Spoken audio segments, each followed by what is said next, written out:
20 anyos na lalaki sa Pulanggi, Albay, gadan makalis maligis kan tren. Pamilya kan biktima hagad antabang gikan sa PNR. Tutukan sa report ni Rosie Nieva.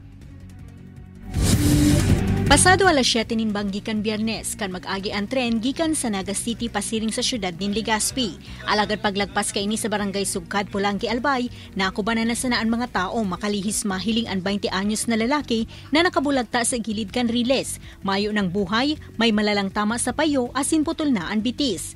Mayo man ni nakahiling sa insidente kaya padipisilan ang pigigibong investigasyon kan mga otoridad. Sigun sa ina kan biktima, mayo man ni problema sa saludan sa iyang aki. Mayo subuot siya ni ideya sa nangyari, hulitaan pagkaaram niya, nagkakarigusa na ini. Alagad ang test ang aksidente, igwa subuot ni nakahiling digdi na nag-agi sa sarong lamay sa lugar. Hagad man kan pamilya kan biktima ang tabanggikan sa PNR.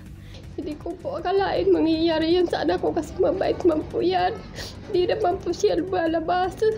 Bakit po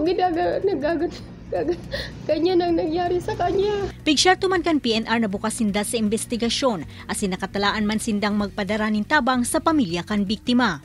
So panawagan natin sa lahat ng mga barangays or municipality na dinadaanan ng tren, kung pwede sana na matulungan kami lalo sa mga ganitong pagkakataon na meron sanang lalo yung mga crossings or natin na meron sana ding barangay visibility, yung mga tanod natin. Pigsyarto man kan lokal na gobyerno kan Pulanggi na sisimbagan ninda ang pangapodan kan PNR nganing malikaya na ang mga siring na aksidente. Yung sa local government po, nakausap po din po si Mayor Adrian Salceda.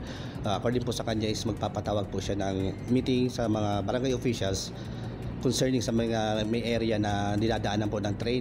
Sa datos kan mga otoridad, ininaan ni kaduwang aksidente sa Banwaan na imbwelto ang tren, poon kan magbalik operasyon na ang PNR palaog sa probinsya nin Albay.